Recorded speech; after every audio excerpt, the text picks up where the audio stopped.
Welcome back to my channel. और आज की इस वीडियो में हम करने वाले हैं सॉल्ट एनालिसिस का एक पार्ट यानी कि अनाइन का एनालिसिस इसी वीडियो के अंदर रहेगा। बाकी कटाइन एनालिसिस के लिए अलग से वीडियो आएगी, तो आप उस वीडियो को जरूर से देख सकते हैं। जैसे ही वो वीडियो अपलोड हो जाती है तो मैं उसका जो है लास्ट में एंड स्क्रीन में आपको दे दूंगी, तो वहां से भी डायरेक्टली आप क्लिक करके इस वीडियो के एंड में आपको मिल जाएगी, वहां से आप उसको चला सकते हैं। ठीक है। और कटाइन एनालिसिस देखिए तो आप ये अनाइन एनालिसिस की भी वीडियो देख सकते हैं। तो दोनों ही वीडियो जो है देखना इंपॉर्टेंट है, क्योंकि सॉल्ट का एनालिसिस कर रहे हो तो कटाइन और अनाइन दोनों के बारे में ही आपको पता होना चाहिए। अब देखिए अनाइन एनालिसिस के अंदर मैं एक तो बेसिक बताने वाली हूँ इसके अंदर। ठीक है, मतलब स्टार्टिंग का जो भी होता है आपका एग्जामिनेशन से रिलेटेड, वो प्रिलिमिनरी एग्जामिनेशन जो होता है फिजिकल एग्जामिनेशन, उसकी बात हो रही है। और यहाँ पर जो आपके टेस्ट होते हैं अनाइन के एनालिसिस में, वो सब इसके अंदर आ जाएंगे। ठीक है, सिर्फ कटाइन वाला जो पार्ट है वो छूट जाएगा। बाकी इसके अंदर जो है कुछ रिएक्शंस होंगी, वो मैं साथ में बता दूंगी। बाकी हर एक जो टेस्ट है उसके अंदर एक रिएक्शन होती है पर्टिकुलर। अब सारे यहाँ पर लिखना तो पॉसिबल इस तरीके से है नहीं, तो मेरी कोशिश ये रहेगी कि मैं आपको जो है इस वीडियो के माध्यम से मैक्सिमम टू मैक्सिमम चीजें आपको जो है समझा पाऊं। ठीक है, जिस भी वे में पॉसिबल होगा, तो मेरी कोशिश यही रहेगी समझाने की। बाकी अब जब हमें सॉल्ट दिया जाता है तो वो ना डिपेंड करता है, देखो आपके पास में क्या सॉल्ट है, तो उसके अकॉर्डिंग आपको जो है एक प्रोसीजर फॉलो करना होता है। क्योंकि अब इतने सारे ग्रुप्स हैं, उसमें से आपके पास में कौन सा कटाइन है हमें क्या पता है ना, तो हमें नहीं पता वो चीज, तो उसके लिए एक अलग प्रोसीजर होता है। अब किसी और के पास में अगर अलग सॉल्ट है तो उसके लिए वो अलग प्रोसीजर फॉलो करेगा, और अपनी जो नोटबुक के अंदर भी अलग ही प्रोसीजर रहेगा। ठीक है, तो यहाँ पे क्या होगा, सिर्फ मैं आपको समझा सकती हूँ कि ये चीजें होती हैं इस तरीके से। बाकी कुछ एक्स्ट्रा नॉलेज होगी तो वो भी मेरी कोशिश रहेगी देने की। ठीक है, और अगर मेरे से हो पाएगा तो इस वीडियो के डिस्क्रिप्शन में, जब भी आप ये वीडियो देख रहे हो, डिपेंड करता है आप ये वीडियो कब देख रहे हो, इस वीडियो के डिस्क्रिप्शन में मैं कोशिश करूंगी कि मैं एक पीडीएफ जो है वो डाल दूं, तो आप डिस्क्रिप्शन चेक करते रह सकते हो। अगर वीडियो आप काफी जल्दी भी देख रहे हो तो थोड़ा टाइम बाद आप चेक कर सकते हो। ठीक है, तो कुछ टाइम बाद मैं कोशिश करूंगी कि इसके नीचे मैं एक पीडीएफ डाल दूं, उसके अंदर आपको जो इसी वीडियो से रिलेटेड ना कुछ आपको इन्फॉर्मेशन मिल जाएगी, तो वो एक टैबुलर फॉर्म के अंदर होगी, तो वहां से आप पढ़ के जो है इजिली रिमेम्बर कर पाओगे। यहाँ पर जो है वीडियो को स्टार्ट कर लेते हैं, ताकि जो लोग देखने के लिए उनका टाइम वेस्ट भी ना हो। तो वीडियो देखिए, हम स्टार्ट कर लेते हैं। आप सॉल्ट एनालिसिस के अंदर क्या करते हैं, भाई आपको एक सॉल्ट दे दिया जाता है, आपको सॉल्ट दे दिया, अब आपको एनालिसिस करना है इसका, मतलब आपको बताना है इसमें कटाइन कौन सा है, अनाइन कौन सा है। अब एक कटाइन होगा और एक अनाइन होगा, सिलेबस के अकॉर्डिंग अगर हम बात करते हैं तो अगर एक कटाइन है एक अनाइन है, सबसे पहले हम अनाइन का एनालिसिस करते हैं वैसे, उसके बाद में कटाइन का करते हैं। तो इसीलिए पहले अनाइन का कर रहे हैं, फिर हम बाद में कटाइन का करेंगे। अब देखो, जब आपको सॉल्ट दे दिया जाता है तो सॉल्ट को हमेशा हम क्या करते हैं, नॉर्मली सोल्यूशन की फॉर्म में बना देते हैं। सोल्यूशन की फॉर्म में अगर आप सॉल्ट को लेके आओगे तो क्या होगा, आपके जो कटाइन और अनाइन है ना वो इंडिविजुअली आ जाएंगे। तो जब वो सोल्यूशन की फॉर्म में आपके पास में आयंस आ जाएंगे इस तरीके से, तो उनको आप आइडेंटिफाई बहुत आसानी से कर सकते हो। ठीक है, तो ये आपका इनऑर्गेनिक मिक्सचर एनालिसिस भी कह सकते हो उसको आप, और सॉल्ट एनालिसिस तो आपको पता ही है नाम इसका। तो ये जो आपका सॉल्ट एनालिसिस है, ये दो पार्ट में हो गया आपका बेसिकली। कैसे कैसे, इसको हम थोड़ा जल्दी जल्दी कर लेते हैं। भाई देखो, एक तो अनाइन हो गया और एक क्या हो गया आपका कटाइन हो गया। कटाइन आपको पता है, अनाइन आपको पता है, इतना तो ये बेसिक तो पता ही होगा। अब देखो अनाइन और कटाइन में सिर्फ हम अनाइन वाला इसके अंदर डिस्कस कर रहे हैं, ये वाला बाद में देखेंगे। अब अनाइन के अंदर हमारे पास में फर्दर डिवीजन होता है, तो फर्दर डिवीजन होता है 3 तरीके का।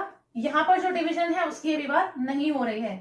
तो अनाइन के अंदर ना हमारे पास में 3 डिवीजन होते हैं। अच्छा, यहाँ पर मैं एक चीज और बता दूं, अनाइन को हम क्या बोल देते हैं यहाँ पर, और कटाइन को हम क्या बोल देते हैं। अनाइन को आप बोल सकते हैं कि ये एसिड या फिर एसिडिक रेडिकल्स हैं, और ये क्या है, बेसिक।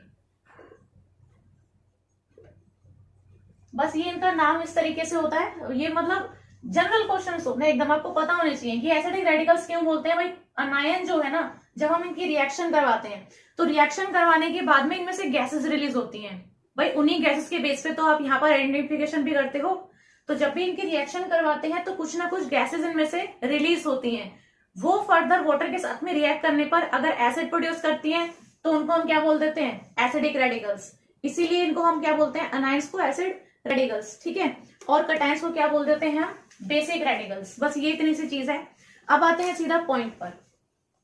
अनायन जो है ना हमारी, अनायन एनालिसिस के अंदर, अनाइन एनालिसिस के अंदर हम इसको 3 ग्रुप में बांटते हैं। ग्रुप नंबर 1 2 और 3 मान लो, या फिर इसको हम स्पेशल ग्रुप भी बोल सकते हैं। क्या स्पेशल है वो भी बता देंगे इसके अंदर। ठीक है, तो 3 ग्रुप होते हैं, 1 2 और ये 3 ग्रुप ये हो गए। अच्छा, इसको अब मैं बाद में बताती हूँ। ठीक है, ये 3 ग्रुप के अंदर क्या क्या चीजें हैं। पहले बात कर लेते हैं कि आपके पास में जैसे ही आपको सॉल्ट दिया, जैसे ही आपको सॉल्ट दे दिया, तो सबसे पहले आपको क्या है, वो सॉल्ट दिखता है ना हाथ में, तो दिख रहा है आपको वो, तो पहले आप उसका फिजिकल ऑब्जर्वेशन करो कि आपको जो सॉल्ट दिया है वो दिखने में कैसा है। सॉलिड है तो सबसे पहले आपने क्या देखा, उसकी स्टेट क्या है। तो सबसे पहले आप क्या लिखते हो, जो आपकी फाइल के अंदर भी आप लिखते हो, तो पहले क्या लिखते हो, भाई फिजिकल एग्जामिनेशन हम इसका कर रहे हैं। तो जो आपका फिजिकल एग्जामिनेशन है,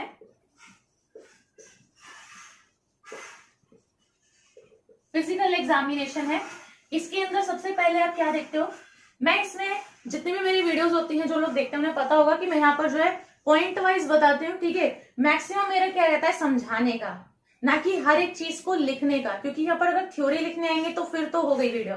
ठीक है, तो यहाँ पर जो लोग समझने आए हैं उनके लिए इतना ही बहुत हेल्पफुल रहता है, क्योंकि यहाँ से उन्हें समझने के लिए मिल रहा है। लिखा हुआ तो आपको मिल ही जाएगा, आपकी बुक के अंदर, लैब मैनुअल में मिल जाएगा, हर जगह मिल जाता है। तो यहाँ पर आप किस लिए आए हो, समझने के लिए आए हो ना, तो जिसको समझना होगा उसके लिए इतना काफी होगा। आप देखो, जो फिजिकल एग्जामिनेशन है उसके अंदर सबसे पहले आप क्या देख रहे हो, स्टेट देख रहे हो। तो स्टेट में आपको कैसा मिल रहा है, सॉलिड मिल रहा है। तो आपको क्या मिल गया, स्टेट क्या है उसकी, सॉलिड है। दूसरी चीज, उसका रंग बता सकते हो आप देखकर, कलर कैसा है। तो एक तो हो गया आपका क्या, स्टेट, एक हो गया आपका कलर। कलर के अंदर मान लो कि आपका ब्लू कलर का है, जो आपको दिया सॉल्ट, आपको वो दिख रहा है कि वो नीले नीले सा रंग का है। तो अगर मान लो वो ब्लू कलर का है, तो आपको क्या इससे हिंट मिल जाता है कि हो सकता है वो कॉपर के सॉल्ट हो। कॉपर का कोई भी सॉल्ट हो सकता है। ये होता है आपको सिर्फ और सिर्फ हिंट देने के लिए। फिजिकल एग्जामिनेशन के अंदर आपका ये सब चीजें आती हैं, स्टेट है, कलर है, ओडर है, फ्लेम टेस्ट है, सॉल्युबिलिटी है। ये सारी चीज आपको सिर्फ और सिर्फ हिंट देती है, लेकिन इससे कभी भी आप कंफर्म नहीं बता सकते कि यही प्रेजेंट होगा। ठीक है, सिर्फ और सिर्फ हिंट मिलता है। तो हिंट भी काफी होता है ये बताने के लिए कि मुझे किस टेस्ट पर सीधा चले जाना चाहिए। अगर आपको हिंट नहीं मिलता है तो एक जनरल प्रोसीजर है, वही फॉलो किया जाता है। ठीक है, तो यहाँ पर देखिए, अगर कलर की बात करें तो अगर आपको ब्लू कलर का मिला है, तो अगर कॉपर के सॉल्ट होंगे तो उसका हो सकता है कि ब्लू कलर हो। ठीक है, इसके अलावा भी बहुत सारे कलर हो सकते हैं। मान लो कि डार्क ग्रीन है, डीजे लिख देती हूँ यहाँ पे, और यहाँ पर ये जी लिख देती हूँ, मतलब लाइट ग्रीन है, एलजी। तो डार्क ग्रीन है, अगर बहुत डार्क ग्रीन है तो मतलब कि क्रोमियम का सॉल्ट हो सकता है। अगर थोड़ा हल्का ग्रीन कलर है तो वो कोई भी हो सकता है, कॉपर भी हो सकता है, आयरन हो सकता है, लेकिन Fe2+ में होगा। ठीक है, और क्या बचता है, निकल, Ni2+ भी हो सकता है, मतलब इनमें से कुछ किसी का भी सॉल्ट हो सकता है। अगर मान लो कि यहाँ पर आपको जो है थोड़ा ब्राउनिश कलर में मिलता है, तो वो हो सकता है कि Fe3+ होगा। येलो अगर है तो येलो के लिए आपका कैडमियम भी हो सकता है, और आयरन की तरफ भी हो सकता है, मतलब आयरन ब्राउन येलोइश होता है ना, थोड़ा येलोइश ब्राउन, तो वही आयरन का भी हो सकता है। अगर रेड है, रेड वॉयलेट, या फिर थोड़ा थोड़ा पिंकिश कलर में है, तो हो सकता है वो कोबाल्ट हो। ऐसे हो सकते हैं आपके, तो कलर के हिसाब से भी आप बता सकते हो। देखो, कटाइन का तो पता लग रहा है ना यहाँ पे सारे। ठीक है, थोड़ा बहुत आइडिया लग सकता है आपको। अगर इसी तरीके से मान लो व्हाइट है, सीधा व्हाइट है, अब देखो इन सब में कलर था। ठीक है, अगर आपको दिख रहा है कि व्हाइट मिला है, तो यानी कि उन सब में ये सब तो नहीं होंगे, क्योंकि भाई अगर ये प्रेजेंट होते तो कलर होता ना कुछ ना कुछ। अगर ये सब एब्सेंट है तभी वो क्या होगा, व्हाइट होगा। इसका मतलब कि ऊपर जितने भी सॉल्ट लिखे हैं ना, ये सारे होंगे एब्सेंट, अगर व्हाइट मिलता है तो ये सिर्फ हिंट है, ये मैं कंफर्म नहीं बता सकती कि ये सब एब्सेंट ही होंगे। ठीक है, ये सिर्फ एक हिंट है, हिंट है, कंफर्म इसमें कुछ भी नहीं होता। तो कॉपर हो गया, आयरन हो गया, कोबाल्ट हो गया, निकल हो गया, और आपका क्रोमियम हो गया, ये जितने भी ऊपर लिखे थे ये सारे क्या होंगे, एब्सेंट होंगे इसके अंदर। और व्हाइट का उल्टा ले लेते हैं, ब्लैक। अगर मान लो कि आपको ब्लैक कलर का मिलता है, तो जहां भी ब्लैक है मतलब वहां पे सल्फाइड ही होगा। तो जहां पर ब्लैक होगा तो इसका मतलब क्या है कि सल्फाइड हो सकता है, इनमें से किसी का भी, कॉपर, इसका कोबाल्ट का, लेड का।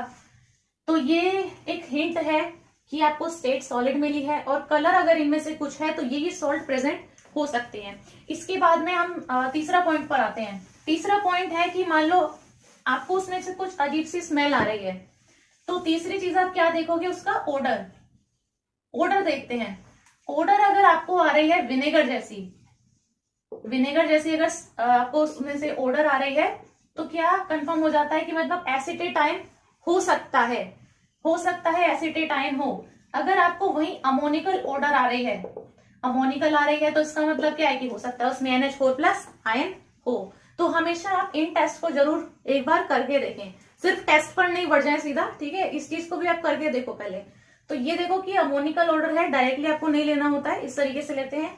तो अमोनिकल अगर ऑर्डर आ रही है तो जरूरी है कि आप पहले NH4+ के लिए टेस्ट कर लो, ठीक है, क्योंकि ये सबसे बेसिक होता है। तो ये हो ही सकता है कि ये हो ही हो आपके जो सॉल्ट मिला है ना उसके अंदर। इसके बाद में देखिए चौथी चीज आती है फ्लेम टेस्ट हो सकता है। फ्लेम टेस्ट वैसे कर तो सकते हैं, ठीक है, लेकिन इससे भी आपको इतना आइडिया कुछ नहीं होने वाला है।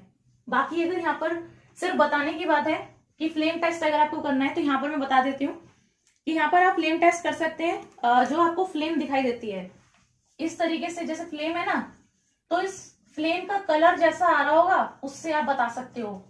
तो फ्लेम टेस्ट में फ्लेम का कलर देखा जाता है। मान लो कि आपके पास में गोल्डन येलो कलर आ रहा है, येलो बहुत चमकदार आपको येलो कलर दिख रहा है, तो हो सकता है सोडियम आयन होगा।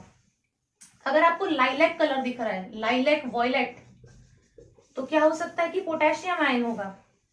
तो ये कटाइंस प्रेजेंट हो सकते हैं। अगर आपके पास में है क्रिम्सन रेड कलर, जो फ्लेम है उसका क्रिम्सन रेड, यहाँ पर हैंडराइटिंग सही नहीं आ रही है, जो मैं बोल रही हूँ उस पर आप ध्यान दे सकते हो। क्रिम्सन रेड कलर जो है हो सकता है कि वो स्ट्रोंशियम हो।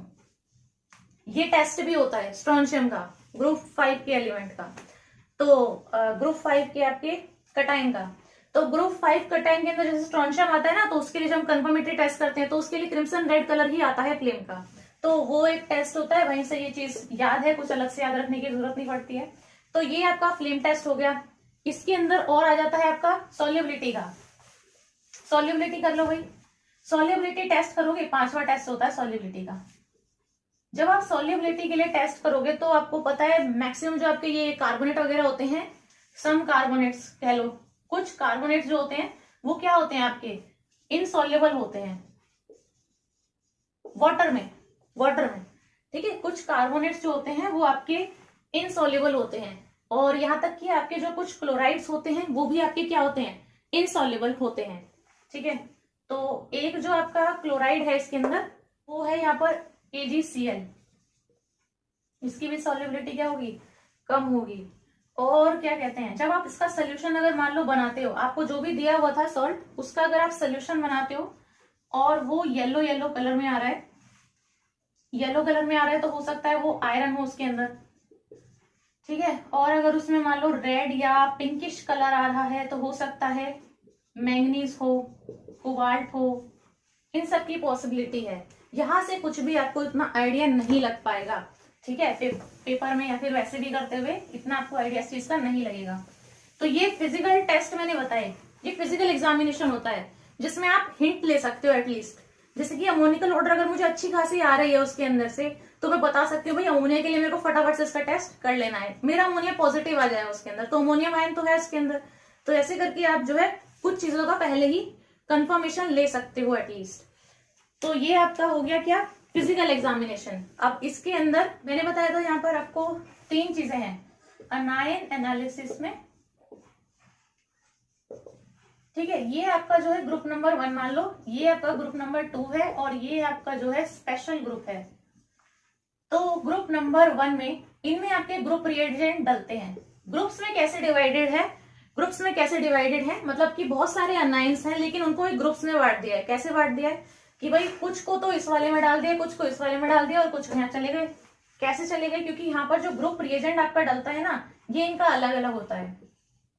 यहाँ पर जो आपका ग्रुप रिएजेंट रहता है 1 में, वो होता है आपका डाइल्यूट H2SO4, और जो ग्रुप नंबर 2 है उसमें डलता है कॉन्सेंट्रेटेड H2SO4। तो ये आपके हैं क्या, ग्रुप रिएजेंट। जो स्पेशल हैं उसके अंदर मैं बता देती हूँ कि अनायन कौन कौन से आते हैं। सिर्फ और सिर्फ 2 अनायन आते हैं इसके अंदर, वैसे तो 3 होते हैं, पर इसमें जो आपको दिया हुआ है उसके अकॉर्डिंग मैं आप ही के अकॉर्डिंग बता रही हूँ कि यहाँ पे बस 2 अनायन होते हैं, वो आपको जो है पता होने चाहिए। तो मैंने यहाँ पे क्या बताया है कि ग्रुप नंबर 1 में आपको डलता है डाइल्यूट H2SO4। अब इधर वाले जो भी अनाइन होंगे ग्रुप नंबर 1 में, वो डाइल्यूट H2SO4 के साथ में आपको क्या दे देंगे, एक गैस इवॉल्व करेंगे। ऐसे ही अगर ग्रुप नंबर 2 के साथ में जितने भी एनाइन होंगे वो क्या करेंगे, कॉन्सेंट्रेटेड H2SO4 के साथ में कुछ ना कुछ गैस इवॉल्व करेंगे। तो ये चीज होने वाली है इसके अंदर।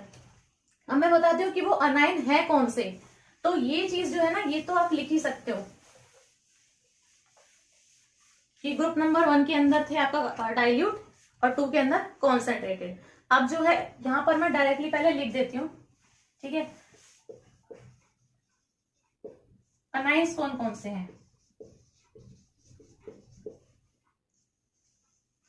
ठीक है, तो पहले मैं इस चीज को लिख लेती हूँ, फिर आप लोग एक ही बारी में देख सकते हो।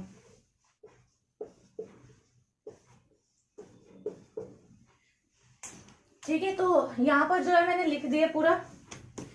यहाँ पर जो है अनाइंस ग्रुप 1 के अंदर आते हैं ये 4, कार्बोनेट आता है, नाइट्राइट आता है, सल्फाइड आता है और सल्फाइड आता है। ये सल्फाइड है, ये सल्फाइड है, ठीक है। तो H2 नेगेटिव सल्फाइड है, ये सल्फाइड होता है। और देखो ग्रुप नंबर 2 के अंदर आपके कौन कौन से आते हैं। यहाँ पर आता है आपका क्लोराइड, ब्रोमाइड, आयोडाइड। फ्लोराइड होगा तो यहाँ पर फ्लोराइड भी आ जाएगा, ठीक है। एसिडेट आता है, नाइट्रेट आता है, ये नाइट्रेट है, उधर वाला नाइट्राइट था। और इसके बाद में आता है आपका ऑक्सलेट, ठीक है। और जो ग्रुप नंबर 3 जो मैंने आपको स्पेशल बताया, उसके अंदर आपके कौन कौन से आते हैं, आपका फॉस्फेट आता है और आपका सल्फेट आता है, ठीक है। इसमें जो आपको है ना टेस्ट वगैरह याद करने में ज्यादा दिक्कत नहीं होगी, क्योंकि काफी सिमिलैरिटी आती है। जैसे कि यहाँ पर देखो सल्फेट और सल्फाइड, अभी मैं यहीं पर ही हाईलाइट करके बता दे रही हूँ, क्योंकि अभी ना ये सब साथ में आ गए हैं इस वाली जगह पे। जब मैं अगर वो टेस्ट बताने लगूंगी तो आपको थोड़ा वहां पर देखने में दिक्कत होगी कि कौन सा कहाँ पे था। तो अभी मैं आपको जो है यहीं पर रिलेट करके दिखा रही हूँ। एक चीज ये देखो, नाइट्रेट और नाइट्राइट का, ये नाइट्राइट था, ये नाइट्रेट है, ठीक है। अलग अलग ग्रुप में है, लेकिन जो है टेस्ट वगैरह याद करने में आपको दिक्कत नहीं होगी, क्योंकि ये टेस्ट ना सेम जाते हैं। और ये तीनों देखो, क्लोराइड, ब्रोमाइड और आयोडाइड, इनका भी एक जैसा जाएगा। बाकी आपका बचता ही क्या है, जो सल्फाइड है, एक आपका एसीटेट है, ये इनके बिल्कुल ऐसे टेस्ट हैं जो आपको जो है वैसे याद होते हैं, ठीक है। देखते ही आपको पता लगता है अच्छा इसका वो टेस्ट है। अब देखो यहाँ पर मैंने आपको बता दिया कि ग्रुप 1 में आपके ये आते हैं, ग्रुप 2 में आपके ये आते हैं। इसका मतलब ये चारों के साथ में किसकी रिएक्शन होने वाली है, बस डाइल्यूट H2SO4। इसमें ग्रुप रिएजेंट आपका डाइल्यूट H2SO4 डलेगा। इन सबके साथ में आपका ग्रुप रिएजेंट क्या डलेगा, कॉन्सेंट्रेटेड H2SO4 डलेगा। और ये जो आपके ग्रुप नंबर 3 है, इसमें आपका मैंने अभी तक कोई बताया ग्रुप रिएजेंट नहीं बताया, क्योंकि ये आपका जो है कोई प्रिलिमिनरी टेस्ट, पीटी लिख देते हैं, प्रिलिमिनरी टेस्ट ये आपका नहीं देगा। इसके ये कोई भी प्रिलिमिनरी टेस्ट नहीं है। अब देखो कैसे नहीं है, बहुत इजी सी चीज है भाई। देखो ग्रुप 1 के अंदर आपने ये डाला, मान लो कि आपने चारों के टेस्ट किए डाइल्यूट H2SO4 के साथ में, जैसे जैसे भी होते हैं, और कोई भी पॉजिटिव नहीं आया, चलो ठीक है नहीं आया। अब आप ग्रुप 2 पे गए, आपने सबके लिए टेस्ट किया, नहीं आया कोई भी पॉजिटिव। इसका मतलब क्या है, या तो ये होगा या तो ये होगा, भाई यही तो बचते हैं ना, और कुछ थोड़ी ना बचता है। अगर यहीं पर पॉजिटिव आ गया तो कोई बात ही नहीं है। अगर आपका इनमें से कोई भी पॉजिटिव नहीं आता है तो आपका यही वाला बचता है ना, तो इनके लिए आप डायरेक्ट क्या करोगे, कंफर्मेटरी टेस्ट, क्योंकि आपको ऑलरेडी पता है कि बाकी सब है ही नहीं, एब्सेंट है, तो यही वाले में से कोई ना कोई प्रेजेंट होगा। तो डायरेक्टली आप इनका एक कंफर्मेटरी टेस्ट कर सकते हो। तो इनके लिए कोई प्रिलिमिनरी टेस्ट नहीं होता है, डायरेक्टली किस लिए करते हैं, कंफर्मेटरी टेस्ट कर लेते हैं। सिर्फ ये जो 2 लाइन है इनके लिए आपको प्रिलिमिनरी टेस्ट करना पड़ता है और कंफर्मेटरी टेस्ट भी करना पड़ता है। अगर नहीं पता है तो मैं ये चीज बता देती हूँ कि हो सकता है किसी को ना पता हो। देखो सबसे पहले तो मैंने फिजिकल एग्जामिनेशन बताया जो हम करते हैं, ठीक है, वो आपको देख के पता लग जाता है, जो चीजें आप ऑब्जर्व करते हो उससे। एक जो मैं प्रिलिमिनरी टेस्ट बोल रही हूँ वो क्या होता है, उससे आप जो है एक तरीके से कह लो कि हिंट लेते हो कि ये आपका हो सकता है। अभी मैं आपको जो है करके बताती हूँ प्रिलिमिनरी टेस्ट जो है ना इनके, तो आपको उससे एक हिंट मिलेगा कि मान लो कि अगर ऐसा ऐसा हो रहा है, ब्रिस्क एफेबरेशन दिख रहा है, तो मैं क्या सोचूंगी कि यहाँ पर हो सकता है कि क्या हो, कार्बोनेट आयन हो। तो कार्बोनेट अगर होगा तो मेरे को ब्रिस्क एफेबरेशंस दिख रहा है, तो जैसे ही मेरे को लगेगा कि हो सकता है कार्बोनेट हो, तो मैं इसके लिए कंफर्मेटरी टेस्ट करके देखूंगी, ये कंफर्म करने के लिए कि कार्बोनेट इसमें है, ठीक है। अगर इसी तरीके से मुझे मान लो कि ब्राउन ब्राउन कलर की फ्यूम वाली गैस दिख रही है, ब्राउन कलर की पंजेंट स्मेल के साथ में, तो हम बोल सकते हैं कि भाई हो सकता है इनमें से कोई सी प्रेजेंट हो, फिर उसके लिए कंफर्मेटरी टेस्ट हो गया। तो ये कहने का मतलब है, ठीक है। एक तो आप करोगे कि देखने के लिए कि क्या आ रहा है, वहां से वो चीज, वो जो ऑब्जर्वेशन आप देखोगे वो जिस चीज से भी मैच हो रही है उसके लिए फिर आप एक कंफर्मेटरी टेस्ट करते हो, कंफर्म करने के लिए, वहीं से कंफर्म हो जाता है। और सिर्फ एक ही आएगा इनमें से। तो जहां पे भी आप एक क्या कहते हैं प्रीलिमिनरी टेस्ट का आपको जहां पर भी हिंट मिले, सिर्फ उसी का कंफर्मेटरी टेस्ट करो, बाकी सबका नहीं किया जाएगा, ठीक है। ये चीज थी। अब जो हमारे प्रीलिमिनरी टेस्ट होते हैं उसको करने से पहले, वो तो हमारे वेट टेस्ट होते हैं, ठीक है, मीन्स इन सोल्यूशन हो रहे हैं ना वो। उससे पहले आप क्या कर सकते हो, ड्राई टेस्ट भी कर सकते हो। ड्राई टेस्ट आप कैसे कर सकते हो, आपका जो भी आपको मिक्सचर मिला हुआ है, ठीक है, अगर आप उस मिक्सचर को जो है ना हीट कर लेते हो, तो जो भी आपने लिया हुआ है अगर आप उसको हीट कर रहे हो और आपको जो है वहां पर कलरलेस गैस मिल रही है, कलरलेस पंजेंट स्मेल है उसकी, और तो अगर कलरलेस पंजेंट स्मेल है तो आप उससे जो है एक आइडिया ले सकते हो कि हो सकता है क्लोराइड हो। अगर यही आपके पास में कलरलेस की जगह ब्राउन कलर की पंजेंट स्मेल होगी तो हो सकता है कि क्या हो, वो ब्रोमाइड हो। अगर यहाँ पर वॉयलेट कलर के वेपर्स हो गए तो हो सकता है कि क्या हो, आयोडाइड हो। अगर यहीं पर आपके पास में red brown colour hot solution के अंदर हो और उसी सोल्यूशन को अगर मैं ठंडा कर दूं तो यहाँ पर फिर उसका कलर जो है ना वो चेंज हो जाए, तो यहाँ पर जैसे ही उसका कलर चेंज होगा तो वो आपको दिखेगा ब्राउनिश थोड़ा, बस, ठीक है। ये ब्लैक रेड मान लो उसको, और ये ब्राउन कलर हो जाएगा उसका कोल्ड में, तो हो सकता है आयरन हो, ऑक्साइड की फॉर्म में हो सकता है Fe2O3। और यहाँ पर एक जिंक ऑक्साइड जो है ये आपका जो है व्हाइट कलर का हो सकता है कोल्ड में, और अगर आप इसको हॉट कर दोगे तो ये येलो कलर का दिखने लग जाता है। तो ये भी कुछ ऑब्जर्वेशंस होती हैं जिन्हें आप ड्राई टेस्ट के थ्रू देख सकते हो कि ये, इसमें आपको सोल्यूशन नहीं बनाना पड़ा, जो भी आपका ड्राई मिक्सचर आपको दिया हुआ है उसको जस्ट आप हीटिंग कर देते हो, और ये सब ऑब्जर्वेशंस अगर मिल रही है ना तो यहाँ से भी आप एक आइडिया ले सकते हो कि ये चीजें हो सकती हैं, ठीक है। ये आपको जो है कर ही याद हो सकती हैं चीजें। जितना ज्यादा आप इनको करोगे आपको उतना आइडिया लगता जाएगा कि ये चीजें जो है ये इनके कॉरस्पॉन्डिंग चलती हैं। अब मैं आपको बता देती हूँ कि प्रीलिमिनरी टेस्ट हम किस तरीके से करते हैं इन चीजों का। तो देखिए ग्रुप नंबर के हिसाब से देखते हैं। अगर ग्रुप 1 के हम पीईटी लिख रही हूं मैं यहाँ पे, प्रीलिमिनरी टेस्ट की बात करते हैं, तो देखिए यहाँ पर जो है ना एक मैं फॉर्मेट में लिख देती हूँ, बहुत आसान रहेगा उससे याद रखना। आपके पास में क्या है, मिक्सचर है, सॉल्ट बोल दूं उसको मैं, तो सॉल्ट ले लिया, चलिए सॉल्ट लिया। अब इसमें आपको क्या डालना है, ग्रुप 1 का क्या है, डाइल्यूट H2SO4, तो डाल दो डाइल्यूट H2SO4, ठीक है। सॉल्ट के अंदर डाइल्यूट H2SO4 डालोगे, थोड़ा सा भाई उसको हीट कर लो, मतलब थोड़ा सा बिल्कुल वार्म कर लो उसको। अब आपके पास में कुछ ऑब्जर्वेशंस आएंगी ग्रुप 1 के अंदर। सबसे पहले ये बताओ कि कौन कौन से हैं आपके पास में। कार्बोनेट है, सल्फाइट है, सल्फाइड है, और क्या है आपके पास में, नाइट्राइट, ये सब है आपके पास में। तो मतलब इन चारों के लिए कुछ ना कुछ ऑब्जर्वेशन होगी। अब क्या ऑब्जर्वेशन हो सकती है इनकी, चारों के लिए मैं ऐसे लिखती हूँ, देखो ये हो गया आपका कार्बोनेट के लिए। अगर मेरा सल्फाइड है तो क्या होगा, अगर सल्फाइड होता तो क्या होता, ठीक है। और क्या रह गया, नाइट्राइट रह गया, NO2 नेगेटिव। अच्छा ठीक है, अब आप इसको हीट करोगे ना तो आपको जो भी ऑब्जर्वेशंस है बस उनको ध्यान देना होता है। अब देखो मैंने क्या करा कि सबसे पहले जब भी मैं स्टार्ट करूंगी तो क्या करूंगी, ग्रुप 1 का मैं क्या लूंगी, सॉल्ट लूंगी। तो सॉल्ट मैंने लिया, उसके अंदर डाइल्यूट H2SO4 डाल दिया, कुछ ड्रॉप्स डाल के देख लो।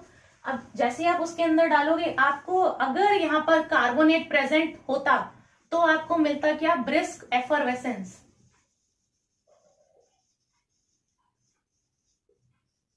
CO2 के इवोल्यूशन के साथ में, ठीक है। अगर ये चीज ऑब्जर्व है तो मतलब ये है, अगर नहीं है तो हटाओ उसको। इसके लिए कंफर्मेटरी टेस्ट भी करने की जरूरत फिर नहीं है, क्योंकि अगर प्रीलिमिनरी टेस्ट में ही ये पॉजिटिव नहीं आया तो इसका मतलब ये प्रेजेंट ही नहीं है।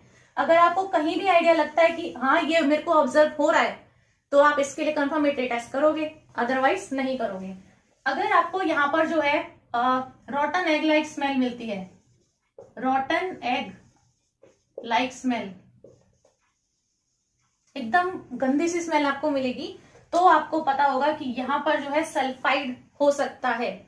ठीक है, अगर यहाँ पर देखिए आपको पंजेंट स्मेल मिलती है, कलरलेस पंजेंट स्मेल जो है, और वो कलरलेस है, कुछ कलर आपको ऑब्जर्व नहीं हो रहा है लेकिन अजीब सी स्मेल है, वो तो पंजेंट स्मेल आपको जो है, ये भी चीज देखो, पंजेंट स्मेल में यहाँ पर बता तो सकते हैं, ठीक है, वो चीज भी आपको क्या है, जब आप उसको एक्सपीरियंस करोगे, जब आप उस चीज को करोगे ठीक से, तो ही आपको पता लगेगा कि कौन सी पंजेंट स्मेल है, कौन सी ये एग लाइक स्मेल है, ब्रिस्क एफरवेसेंस किस तरीके की है। अगर किया ही नहीं होगा तो आपको ये चीज बस पढ़ने वाली है, ठीक है, फिर इस चीज का कोई वो नहीं है। अगर आप इस चीज को करते हो तो आपको डायरेक्टली जो है याद होते चली जाती है चीजें, ठीक है ना, ऐसे याद करने की फिर जरूरत नहीं पड़ती है, वो ऑब्जर्वेशन से आपको सब चीज आती चली जाती है। अब देखिए पंजेंट अगर कलरलेस स्मेल आपको मिल रही है, इसका मतलब हो सकता है कि सल्फाइट हो। बहुत आसान है ना, देखो याद रखना, ये मैंने दो चीजें लिखी, सॉल्ट डाइल्यूट H2SO4, ये ऑब्जर्वेशन तो ये प्रेजेंट, ये ऑब्जर्वेशन तो मतलब ये ऑब्जर्वेशन इसके लिए, और इसके लिए एक ऑब्जर्वेशन हो जाएगी क्या, अगर ब्राउन कलर की गैस है, ब्राउन कलर की गैस आपको मिल रही है, इसकी भी क्या है, पंजेंट स्मेल है, पंजेंट स्मेल, ठीक है, पूरा लिखना। तो ये सब है किसके लिए, preliminary test for group 1। Group 1 के एनाइंस के लिए अगर आप टेस्ट देखते हो तो ये सब आपको ऑब्जर्वेशंस मिलती है।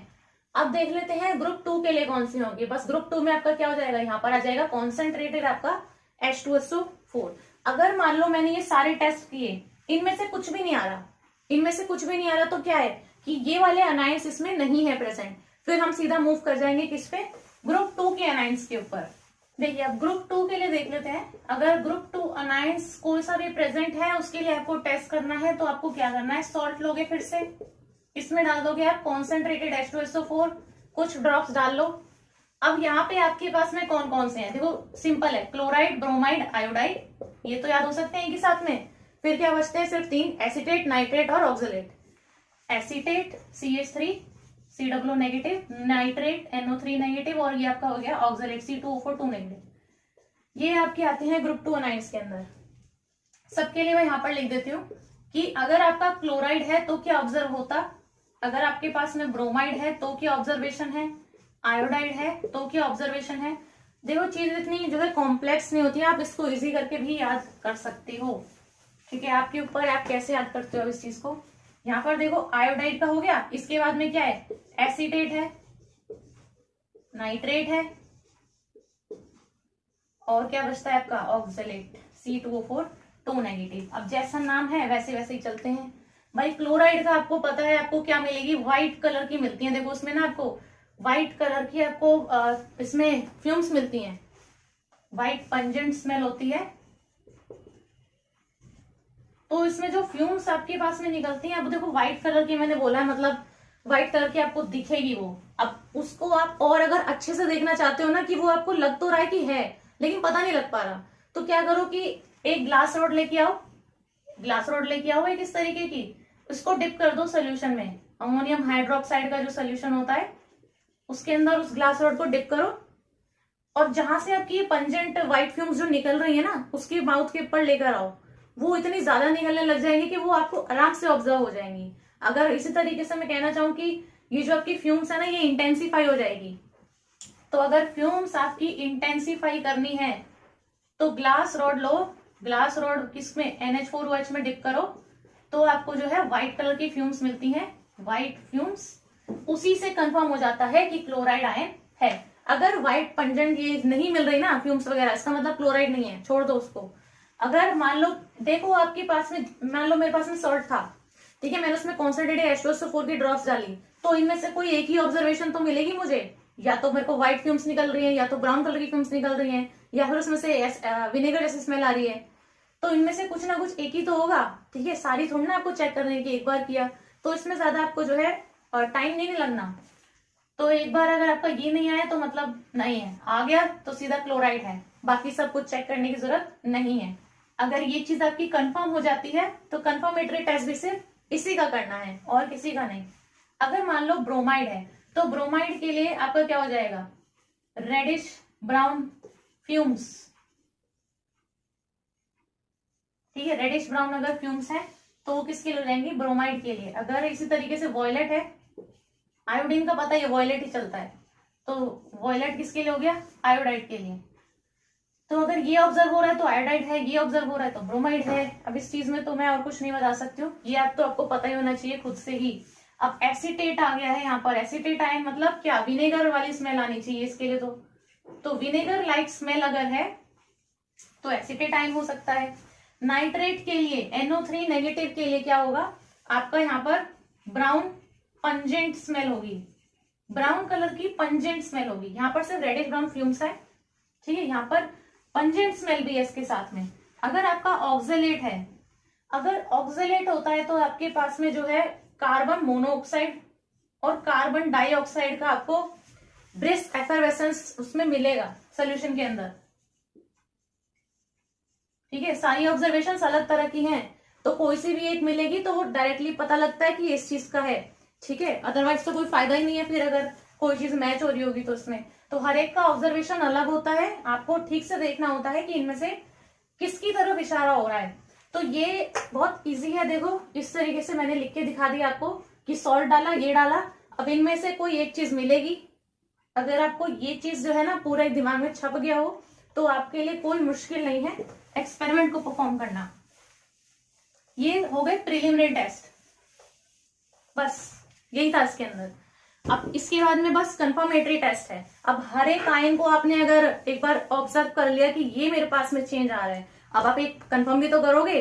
कंफर्म करने के लिए आप एक एक टेस्ट इसका याद रखो, ठीक है। कंफर्म करने के लिए जब भी हम अनाइंस के लिए टेस्ट करते हैं तो आपको कुछ चीज देखनी होती है। जब मैंने स्टार्टिंग में आपको बताया कि फिजिकल एग्जामिनेशन करते हैं, कलर, स्टेट, ये सब चीजें देखते हैं, तो उसमें एक पॉइंट था 5वां सॉल्युबिलिटी का। तो जो सॉल्युबिलिटी है वो आपकी टेस्ट हो सकती है वाटर के अंदर। तो अगर आपका वाटर सॉल्युबल होता है तो इसका हम वाटर एक्सट्रैक्ट बना देते हैं, ठीक है। और अगर आपका इनसॉल्युबल होता है, इनसॉल्युबल होता है तो इसका बनता है SCE, सोडियम कार्बोनेट एक्सट्रैक्ट। अब इसमें होता क्या है, अब बताओ, जो आपका सॉल्ट है अगर वो पानी में घुल ही नहीं रहा, सॉल्युबल ही नहीं है, ठीक है, मान लो कि अगर वो आपका सॉल्युबल नहीं है पानी के अंदर, तो आप उसका सोल्यूशन कैसे बनाओगे, नहीं बन पाएगा ना। तो इसीलिए हम क्या करते हैं, सोडियम कार्बोनेट एक्सट्रैक्ट बना देते हैं उस चीज के लिए। उससे क्या होता है कि आपके जो भी आयंस होंगे उसके अंदर, अब कुछ ऐसे कटाइंस भी होते हैं जो आपके अनायन के एनालिसिस में इंटरफेयर करते हैं, तो उसी वजह से हम उसका सोडियम कार्बोनेट एक्सट्रैक्ट बना देते हैं, जिससे कि जितने भी होंगे वो क्या होंगे, कार्बोनेट की फॉर्म में आपके सेटल डाउन हो जाएंगे, एक तरफ निकल जाएंगे, फिल्ट्रेट के साथ में नहीं रहेंगे। फिर क्या कर सकते हो, जो भी आपके पास में फिल्ट्रेट आएगा उसको आप अनायन एनालिसिस के लिए यूज कर सकते हो। शायद ही कुछ लोगों को ये बात समझ में आ पा रही होगी। चलो जहां थे वहां पे हम बात कर लेते हैं। मैंने कहा कि हम या तो वाटर एक्सट्रैक्ट बनाते हैं या फिर हम इसका सोडियम कार्बोनेट एक्सट्रैक्ट बना देते हैं। अब दो चीज है, अगर वो आपका पानी में पूरी तरीके से घुल जा रहा है तो आप उसका वाटर एक्सट्रैक्ट बना लो। वाटर एक्सट्रैक्ट कैसे बनाओगे, वही जो सॉल्ट है उसको ले लो, 2-3 ग्राम लो, उसको पानी लो, उसके अंदर 10-15 ml, ठीक है, उसको आप जो है वार्म कर लो। वार्म करोगे आपके पास में एक सोल्यूशन प्रिपेयर हो जाएगा, उसको यूज करो, बस वो आपका वाटर एक्सट्रैक्ट हो गया। अगर वहीं वो डिसॉल्व नहीं हो रहा है तो आप उसका एक सोडियम कार्बोनेट एक्सट्रैक्ट बनाते हो। अब जो भी मैंने बताया है ये सब चीजें जो है वही है जो पता है। अब आपको कैसे कराया जाता है, आपको उसके अकॉर्डिंग देखनी है अपनी चीजें, ठीक है। आपको कैसे कराया जा रहा है उसके अकॉर्डिंग आपको देखना है, बिकॉज वीडियो जो है वो वर्ल्ड वाइड चलता है, तो डिपेंड करता है हर किसी के केस में, ठीक है। यहाँ पर जो चीजें दिखाई जा रही है, बताई जा रही है, वो सिर्फ एक नॉलेज शेयरिंग पर्पज से है। जो सोडियम कार्बोनेट एक्सट्रैक्ट है उसके अंदर आप क्या लेते हो, आप लोगे Na2CO3 लोगे भाई, तो ये भी आप वही ले लो, 2-3 ग्राम ये ले लो, ठीक है। और इसके अंदर आप जो है पानी ले लो, तो 15, 20, 25 ml, 25 ml तक, 20-25 ml तक आप इसमें आराम से पानी डालो। तो ये आपने वाटर ले लिया, ये आपने Na2CO3 ले लिया, और इसमें डाल दो आप सॉल्ट भी, तो ये तीनों चीजें मिलेंगी। इसके बाद में आप इसको क्या करोगे, हीट करोगे। अब इसका अगर मैं सेटअप बताना चाहूँ तो सेटअप कुछ इस तरीके का होता है। ये हमारी हो गई चाइना डिश। चाइना डिश को ले लो वायर गॉस पे, इसके नीचे लगा दो बर्नर, ऐसे करके ये इसका तार गया। अब इस चाइना डिश के अंदर ये तीनों चीजें हैं जिसको आप गर्म कर रहे हो। इसके बाद में लगा दो एक स्टैंड, ठीक है, ये इसका बेस है स्टैंड का। यहाँ पर जो है एक फनल लगाई मैंने, ये फनल है, ठीक है, यहाँ पर ज्यादा टाइम नहीं दे रही हूँ मैं, यहाँ पर सिर्फ बताया जा रहा है। अभी फनल लगा दी मैंने, इस फनल के अंदर से हम क्या करेंगे, ये जो सोल्यूशन मैंने यहाँ बर्नर के ऊपर गर्म कर लिया है भाई, 5 मिनट लग दे दो, 5-10 मिनट दे दो उसको गर्म करने के लिए, ठीक है, अच्छे से बॉईल वॉईल हो जाएगा। अब जैसे ही वो बॉईल हो जाएगा उसके बाद में हम इसको यहाँ पे फिल्टर कर लेते हैं। नीचे जो आएगा वो क्या है, फिल्ट्रेट है, नीचे जो आएगा वो क्या है, फिल्ट्रेट है। यहाँ पर जो बच जाएगा वो बच जाएगा, जो फिल्ट्रेट नीचे आएगा इसी को हम बोलते हैं क्या, सोडियम कार्बोनेट एक्सट्रैक्ट। इसी को लेकर आपको जो है फर्दर एक्सपेरिमेंट करने होते हैं। तो ऐसे चीजें होती हैं। अब हाँ, अगर आपके पास में एक्सट्रैक्ट प्रिपेयर हो गया है, उसी एक्सट्रैक्ट को जो है आप टेस्ट करने के लिए यूज करते हो। प्रिलिमिनरी टेस्ट तो हमने कर लिए, अब कौन से बचे, कंफर्मेटरी टेस्ट जो बचे। कंफर्मेटरी टेस्ट के लिए अब भाई आपको बढ़िया रिजल्ट चाहिए ना, आपको कंफर्म करना है कि वो प्रेजेंट है कि नहीं है, तो उसके अलावा और किसी चीज में इंटरफेयर नहीं होना चाहिए। तो हम क्या करेंगे, इनका एक एक्सट्रैक्ट बनाएंगे, सोल्यूशन फॉर्म के अंदर सारे अनायन आ गए, अब उसमें हम टेस्ट को करते हैं। चलिए अब हम कंफर्मेटरी टेस्ट जो है देख लेते हैं यहाँ पर। अब यहाँ पर कोई ये ना कह दे कि इसमें H2SO4 की जगह HCl या HNO3 क्यों डाल रखा है, कंफर्मेटरी टेस्ट है भाई, कंफर्मेटरी टेस्ट है ये, ठीक है। वो प्रिलिमिनरी टेस्ट के लिए था, तभी तो उन्हें ग्रुप में डिवाइड कर रखा था। अब यहाँ पर इनके हर एक की टेस्ट अलग अलग है, तो कंफर्मेटरी टेस्ट देखते हैं, शुरुआत से करते हैं। सबसे पहला मैंने बताया क्या, कार्बोनेट था भाई। कार्बोनेट के लिए ना सबसे जाना माना लाइम वाटर टेस्ट है, ठीक है, या फिर मैग्नीशियम सल्फेट टेस्ट भी है। लाइम वाटर टेस्ट होता है कार्बोनेट के लिए, ठीक है। तो ये आपका है लाइम वाटर टेस्ट। अब देखो आपको करना क्या है, इसके अंदर हम करते क्या है, जो भी आपका कार्बोनेट है, किसमें है, सॉल्ट में है, तो जो भी आपका मिक्सचर आपको दिया हुआ है उसमें आप क्या करो, उसमें आप डाल दो वाटर। डिस्टिल वाटर की बात हो रही है यहाँ पे, वाटर मतलब डिस्टिल वाटर, डी वाटर कर देते हैं इसको। चलो डिस्टिल वाटर डाल दिया, अब इसको आप करो हीट, वार्म कर लो, मतलब हल्का गर्म कर लो। वार्म करने के बाद में आप इसे करो फिल्टर, फिल्टर करोगे। फिल्टर करने के बाद में जैसे ही आप इसके अंदर डाइल्यूट HCl ऐड करोगे, आपको ब्रिस्क एफरवेसेंस दिखने लगेगा। अगर आपने कभी ऑब्जर्व किया होगा तो आप समझ पा रहे होगे। यहाँ पर जो है आपको डाइल्यूट HCl डालने पर क्या मिलता है, ऑब्जर्वेशन, ब्रिस्क एफरवेसेंस का। आप देखो फॉर्मूले में क्या है, CO3 नेगेटिव, यहां से CO2 नहीं निकल सकती, निकल सकती है। तो ब्रिस्क एफरवेसेंस किसकी वजह से है, CO2 के इवोल्यूशन की वजह से ही है। तो कार्बन डाइऑक्साइड का इवोल्यूशन हो रहा है, इसलिए ब्रिस्क एफरवेसेंस मिल रहा है। तो क्या इससे मैं कंफर्म कर सकती हूँ कि कार्बोनेट इसके अंदर प्रेजेंट है। कंफर्म कैसे करोगे कि कार्बन डाइऑक्साइड ही निकल रही है, कोई और गैस नहीं है। तो कार्बन डाइऑक्साइड ही है गैस, यही प्रूव करने के लिए हम ये लाइम वाटर टेस्ट करते हैं। लाइम वाटर टेस्ट के अंदर क्या होता है, ये जो आपकी कार्बन डाइऑक्साइड गैस इवॉल्व हुई है, इस कार्बन डाइऑक्साइड गैस को हम पास करते हैं लाइम वाटर से, इसीलिए नाम है लाइम वाटर टेस्ट। तो लाइम वाटर आपका क्या हो जाएगा, CaOH होल ट्वाइस। जैसे ही पास करोगे आपको कुछ ऑब्जर्व होगा, क्या ऑब्जर्व होगा, आपको ऑब्जर्व होगा कि जो सोल्यूशन है वो हो गया है क्या, मिल्की व्हाइट कलर का। तो मिल्की व्हाइट कलर का प्रेसिपिटेट मिल जाएगा, इसका मतलब कि जो गैस इवॉल्व हुई वो कार्बन डाइऑक्साइड ही थी। कार्बन डाइऑक्साइड कब बनी होगी भाई, जब आपका कार्बोनेट आयन ही होगा। तो इससे आप बता सकते हो कि कार्बोनेट आयन प्रेजेंट है। एक तो ये हो गया, दूसरा एक कर सकते हो मैग्नीशियम सल्फेट के साथ में। तो जो भी आपका कार्बोनेट प्रेजेंट है, इसकी हम रिएक्शन किससे कराते हैं, मैग्नीशियम सल्फेट MgSO4 के साथ में। तो यहां से भी आपको जो है प्रेसिपिटेट मिल जाता है। व्हाइट तो रह गया, व्हाइट प्रेसिपिटेट मिल जाता है, व्हाइट ही मिलेगा, ठीक है, अलग से कुछ कलर याद रखने की जरूरत नहीं है। व्हाइट प्रेसिपिटेट मिलता है। लाइम वाटर टेस्ट आप याद रख सकते हो कार्बोनेट के केस के लिए। चलिए एक तो कार्बोनेट हो गया, लाइम वाटर टेस्ट कंफर्म। अब दूसरा हम बात करते हैं किसका, सल्फाइड का। सेकंड क्या था हमारा, अनाइन सल्फाइड था, SULPHITE SO3। तो सल्फाइड के लिए आपका कौन सा टेस्ट हो जाता है, सल्फाइड के लिए आपका टेस्ट हो जाता है इसमें बेरियम क्लोराइड टेस्ट, ठीक है। एक मैं चीज आपको बाद में बताऊंगी कि मैंने जो आपको याद करने के लिए कहा था कि आपका एक सल्फेट और एक नाइट्राइड और नाइट्रेट, इनमें आपकी सब सिमिलैरिटी चलती है। जैसे मैंने कहा कि सल्फाइड के अंदर आपका टेस्ट है बेरियम क्लोराइड का, मतलब BaCl2 का टेस्ट है। अब BaCl2 के टेस्ट में आप क्या करते हो, जो भी आपने एक्सट्रैक्ट बनाया है, एक्सट्रैक्ट के अंदर आप डालोगे क्या, डाइल्यूट HCl। डाइल्यूट HCl डालोगे, प्लस आप इसको जो है हीट कर दोगे। हीट करने पे क्या होगा, जो भी अगर कोई कार्बन डाइऑक्साइड होगी तो वो आपकी निकल जाएगी उसमें से। तो CO2 एक्सपेल करने के लिए हम क्या कर देते हैं, इसको वार्म भी कर देते हैं सोल्यूशन को। तो सोल्यूशन को आपको बॉईल ऑफ कर लेना होता है, ताकि जितने भी CO2 है ना, ये इंटरफेयर ना करे, ये निकल जाए इसमें से। तो एक्सट्रैक्ट लिया, डाइल्यूट HCl डाला, एक्सपेल कर दी CO2। अब इसके बाद में जो आपके पास में है ये सल्फाइड, इसमें आप डालते हो BaCl2 का सोल्यूशन। इसमें BaCl2 सोल्यूशन डाला तो क्या मिलेगा, BaSO3। तो BaSO3 मिल जाता है एज प्रेसिपिटेट, ये मिल जाता है आपको एज अ प्रेसिपिटेट। ठीक है, तो ये आपका BaCl2 का टेस्ट है।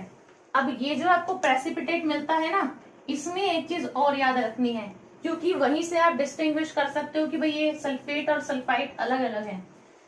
यहां पर जो आपको मिलता है ये डिसॉल्व हो जाता है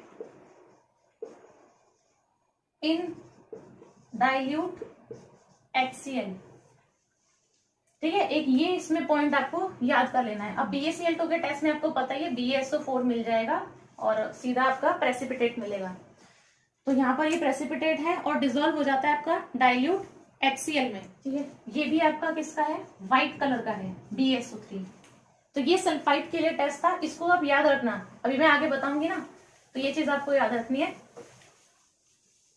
अच्छा, इसके बाद में अगला टेस्ट देख लेते हैं। इसके बाद में अगला है सल्फाइड का, S2 नेगेटिव। सल्फाइड के लिए आपको पता है ब्लैक कलर आना है। सल्फाइड के लिए इसलिए टेस्ट होता है lead acetate test. Lead acetate test के अंदर क्या होता है, आपने जो भी एक्सट्रैक्ट लिया है इसके अंदर डाल दो डाइल्यूट एसिटिक एसिड। ठीक है, CH3COOH है मतलब इसका फॉर्मूला। डाइल्यूट एसिटिक एसिड डालोगे, बॉईल करोगे। बॉईल किस लिए कर रहे हैं, to expel CO2 gas. Boil करने के बाद में इसमें आप क्या ऐड करोगे, लेड एसीटेट। तो लेड एसीटेट में आपका Pb2+ में है। ठीक है, और Pb2+ के साथ में आपका ये जो एक्सट्रैक्ट है इसके अंदर क्या है, S2 नेगेटिव आयंस है। तो Pb और S मिलके क्या दे देगा भाई, PbS दे देगा। ये आपका कैसा होता है, प्रेसिपिटेट होता है। और सल्फाइड है तो सीधा मिलेगा ब्लैक कलर का, बस यही चीज है। ठीक है, अगर ये प्रेजेंट होगा तो मिलेगा, अगर ये ऑब्जर्वेशन नहीं आ रही तो इसका मतलब सल्फाइड नहीं है इसके अंदर। इसके बाद में हम नेक्स्ट देख लेते हैं, एक और भी होता है वैसे इसके अंदर, सोडियम नाइट्रोक्साइड टेस्ट, पर एक ही आप याद रख सकते हो। इसके बाद में हम यहाँ पर देख लेते हैं नाइट्राइट 2 नेगेटिव, NO2 नेगेटिव। इसके लिए आपका टेस्ट हो जाता है स्टार्च आयोडाइड टेस्ट। ये वो टेस्ट मैं लिख रही हूँ यहाँ पे जो डिफरेंट है NO3 नेगेटिव में और NO2 नेगेटिव में। ठीक है, डिफरेंट कौन सा आप बता सकते हो, अगर आपसे मान लो पूछ भी ले तो आप बोल सकते हो कि नाइट्राइट के लिए आप स्टार्च आयोडाइड टेस्ट भी कर सकते हो, और जो इन दोनों में कॉमन है वो है आपका ब्राउन रिंग टेस्ट। ठीक है, तो यहाँ पे आपका रिंग बन जाती है इन दोनों में। ये टेस्ट जो है ये दोनों के लिए लिखा रहता है, नाइट्रेट में भी और नाइट्राइट के लिए भी। तो दोनों के लिए अगर सेम ही टेस्ट है तो आप कैसे बताओगे भाई, जो नाइट्रेट था ना वो आपका आ रहा था कॉन्सेंट्रेटेड H2SO4 वाले ग्रुप में, ग्रुप नंबर 2 में, जबकि जो नाइट्राइट था ये आपका आ रहा था ग्रुप नंबर 1 में, डाइल्यूट H2SO4 वाले ग्रुप में। तो यहाँ पर जो अभी टेस्ट लिखा जाएगा ना, अगर ब्राउन रिंग टेस्ट में मैं आपको बताऊं तो वो होगा सिर्फ डाइल्यूट H2SO4 के साथ में, जबकि नाइट्रेट आपको ब्राउन रिंग टेस्ट कब देगा, सिर्फ और सिर्फ कॉन्सेंट्रेटेड H2SO4 यूज करने पर ही। ये भी फर्क है इनमें। और देखो नाइट्राइट के लिए पहले स्टार्च आयोडाइड टेस्ट बता देती हूँ। स्टार्च आयोडाइड टेस्ट के अंदर क्या होता है, आपने जो ई लिखा है मतलब ये एक्सट्रैक्ट है, एक्सट्रैक्ट प्रिपेयर किया है। मैं एकदम शॉर्ट में लिख के बताती हूँ, बहुत आसान है, इतना ज्यादा लिखने से बेहतर है आप ऐसे याद रख सकते हो। जो एक्सट्रैक्ट लिया है आपने, इसके अंदर आप डाल दोगे KI के, कुछ क्रिस्टल्स ले लो KI के, वो ऐड कर दो उसके अंदर, और इसमें आप डाल दो वही डाइल्यूट H2SO4, डाइल्यूट H2SO4 इसके अंदर डाल दो। ठीक है, और इसके अंदर आप डाल दो 2-3 ड्रॉप डाल दो स्टार्च के। स्टार्च के कुछ ड्रॉप्स डालोगे, आपको ना डीप ब्लू वॉयलेट कलर कह लो ऑब्जर्व होगा। डीप ब्लू और वॉयलेट कलर अगर ऑब्जर्व हो जाता है मतलब नाइट्राइट है, बस ये इसका है। अगर मैं ब्राउन रिंग टेस्ट बताती हूँ, चलो brown ring test. Brown ring test में ना आपके पास में एक रिंग ही बनती है इस तरीके से, जो भी ये टेस्ट ट्यूब होती है एक रिंग ही बनती है, उसी पे नाम है ब्राउन रिंग टेस्ट। इसमें क्या होता है, आपके पास में जो एक्सट्रैक्ट है वो लिया, उसमें आप डाइल्यूट H2SO4 भी डालते हो, ठीक है। और एक आपके पास में पहले से टेस्ट ट्यूब होती है, उसके अंदर आपके पास में होता है फ्रेशली प्रिपेयर्ड फेरस सल्फेट का सोल्यूशन होता है, और इसके अंदर आपके पास में जो है H2SO4 ही डला हुआ होता है, मतलब इसका सोल्यूशन पहले से प्रिपेयर होता है। और दूसरी टेस्ट ट्यूब के अंदर आपके पास में ये वाला सोल्यूशन होता है इस तरीके से। तो ऐसे करके आपके पास में ये 2 टेस्ट ट्यूब हो जाती हैं, ठीक है। यहां पर आप क्या करते हो, इसको हीट वगैरह भी कर लो CO2 को रिमूव करने के लिए। फिर ये वाला जो आपका सोल्यूशन है जिसमें एक्सट्रैक्ट है, इसको आप धीरे धीरे डालते हो इस फेरस सल्फेट वाली टेस्ट ट्यूब में, धीरे धीरे डालते हो एकदम साइड से। तो साइड से ऐसे आपका सोल्यूशन जाना चाहिए, जब वो साइड से ऐसे जाएगा सोल्यूशन तो आपकी ना ऐसी एक रिंग फॉर्म हो जाएगी।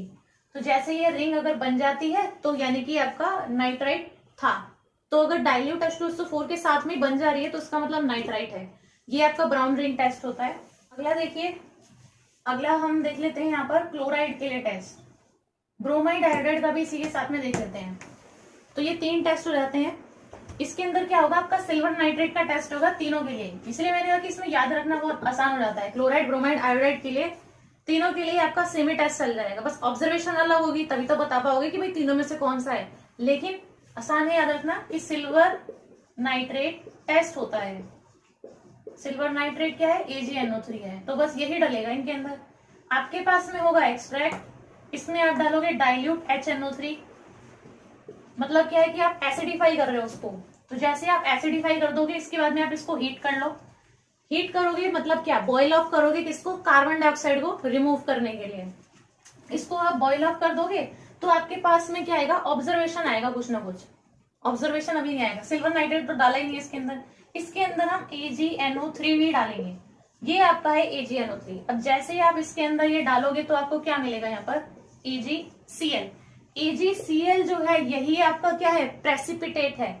जैसे ही ये प्रेसिपिटेट आपको मिल जाएगा, ये कैसे रंग का होगा, व्हाइट प्रेसिपिटेट। ये व्हाइट प्रेसिपिटेट आपको मिलेगा। व्हाइट प्रेसिपिटेट ऑब्जर्व होगा AgCl का, और अगर आप इसको NH4OH के साथ में लोगे तो ये हो जाएगा उसमें सॉल्युबल।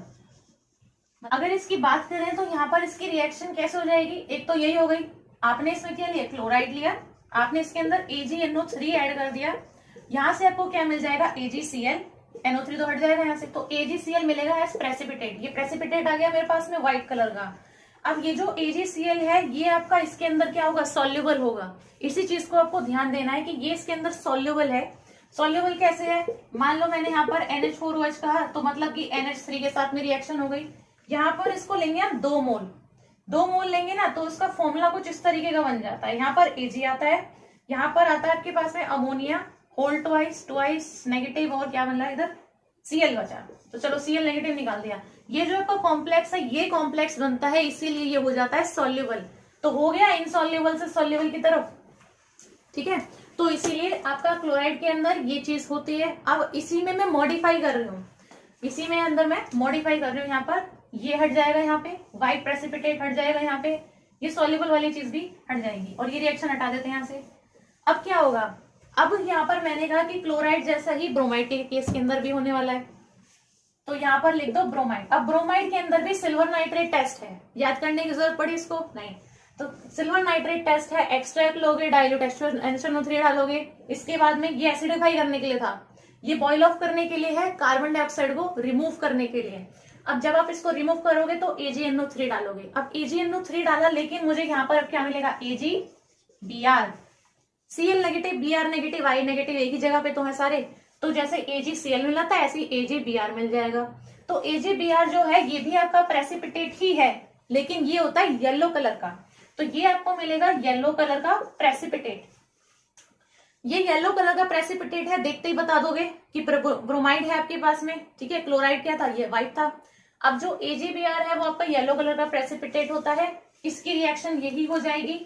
Ag है आपका AgNO3 से, Br नेगेटिव है, मिलकर दे देगा AgBr एस प्रेसिपिटेट। तो ये कुछ रिएक्शंस हैं जो मैंने आपको कहा कि इनके अंदर रिएक्शंस भी होती हैं, हर एक कंफर्मेटरी टेस्ट के अंदर होती हैं। अब यहाँ पर हर एक लिखना पॉसिबल नहीं है, पर जो मैं लिख सकती हूँ यहाँ पे दिखा सकती हूँ, उन चीज को मैं कोशिश कर रही हूँ दिखाने के लिए। और यहाँ पर ये जो होता है येलो प्रेसिपिटेट भी मिलेगा, और ये आपका स्पेयरिंगली सॉल्युबल होता है NH4OH में। क्लोराइड के केस में पूरा सॉल्युबल था, इसके केस में क्या है, स्पेयरिंगली सॉल्युबल है, ठीक है। स्पेयरिंगली सॉल्युबल का मतलब है कि थोड़ा बहुत सॉल्युबल होगा, ना तो पूरा इनसॉल्युबल होगा ना ही पूरा सॉल्युबल होगा, इसीलिए स्पेयरिंगली वर्ड यूज किया है। एक अब आएगा सातवां, आयोडाइड के केस के अंदर। आयोडाइड के केस के अंदर भी सेम ही चीज है, आयोडाइड के केस के अंदर भी सेम ही चीज है। देखो मैं दोबारा नहीं लिख रही अब, यहाँ पे वही सब डालोगे।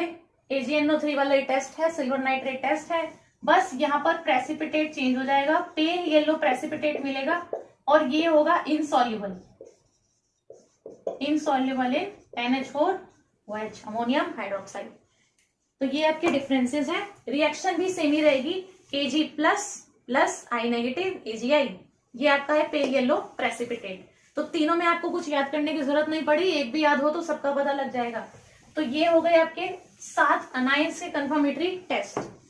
चलो अब एक हो जाएगा 8वां, किसका, नाइट्रेट, NO3 नेगेटिव। नाइट्रेट के लिए मैंने आपको ऑलरेडी बता दिया है, ब्राउन रिंग टेस्ट वही होता है, ब्राउन रिंग टेस्ट है वही, सेम रिएक्शन भी इसकी सेम ही होती है। यहाँ पर मैं लिख नहीं रही हूँ, यहाँ पर इसकी रिएक्शन भी जो सेम होती है, बस वहां पर जो है अगर आपका NO2 नेगेटिव था, इस वाले केस में NO3 नेगेटिव आ जाएगा। और ब्राउन रिंग वाला वो सब चीज सेम है इसके अंदर। एक्सट्रैक्ट लोगे, दूसरी टेस्ट ट्यूब के अंदर आपका फ्रेशली प्रिपेयर्ड पैरासल्फेट का सोल्यूशन होगा कॉन्सेंट्रेटेड H2SO4 के साथ में। डिफरेंस यही है, कॉन्सेंट्रेटेड H2SO4 के साथ में, वहां पर सब डाइल्यूट था, इधर कॉन्सेंट्रेटेड लोगे तो आपको मिलेगा क्या, ब्राउन रिंग टेस्ट, ठीक है। इमेज में अटैच कर दूंगी इससे अच्छा आपके दिखाने के लिए, तो आपको इजीली क्लियर हो जाएगा कि कैसी ब्राउन रिंग, कैसी आपको टेस्ट ट्यूब मिलती है, ठीक है। अब एक और है, नाइट्रेट के बाद में आपका एसीटेट। एसीटेट आयन जो है ना वो आपका क्या बना देगा, एस्टर बना देगा, CH3COO नेगेटिव। देखो 2 ऑक्सीजन आ रहे हैं इसके अंदर, तो इसके अंदर आप क्या लो, एक्सट्रैक्ट ले लो, इसके अंदर आप डाइल्यूट H2SO4 डाल दो, सल्फ्यूरिक एसिड डाल लो, और इसके अंदर डाल दो वो इथेनॉल, इथाइल अल्कोहल 2-3 ml ऐसे डाल लो, और इसको फिर से वार्म कर लो। आपको ओडर मिलेगी फ्रूटी, फ्रूटी स्मेल बोल सकते हैं, फ्रूटी स्मेल मिलेगी। क्यों मिलेगी, एस्टर बना होगा यहाँ पे।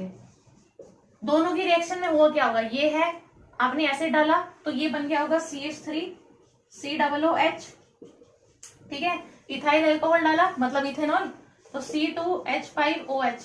दोनों की रिएक्शन में आपको क्या लगता है क्या हुआ होगा, ये इस तरीके से रिएक्ट करने के बाद में एस्टर ही बनाएगा, CH3COOC2H5 मिल गया एस्टर। जहां पर आपका एस्टर ग्रुप आ गया, यहाँ पर पता है आपको एस्टर्स की क्या होती है, फ्रूटी ओडर या फिर फ्रूटी स्मेल होती है, वो स्मेल अलग से ही ऑब्जर्व हो जाएगी, और वो जो पंजेंट और वो रोटानेग्लेक्ट स्मेल है वो आपको अलग से ऑब्जर्व हो जाएगी। तो ये आपका है किसका, एस्टर का टेस्ट, ठीक है। ये आपका एसीटेट आयन का टेस्ट हो जाता है एस्टर के लिए, एस्टर ग्रुप बनता है ना इसके अंदर, तो इसलिए। अब दूसरा जो है इसके बाद में आपका हो जाएगा ऑक्सलेट के लिए, ऑक्सलेट बचता है अनाइन, ऑक्सलेट के लिए C2O4 2 नेगेटिव। इसमें भी आप क्या करोगे, एक्सट्रैक्ट लोगे,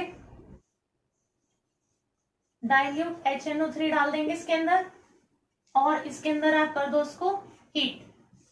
हीट करने के बाद में हम इसके अंदर डाल देंगे कैल्शियम क्लोराइड सॉल्यूशन।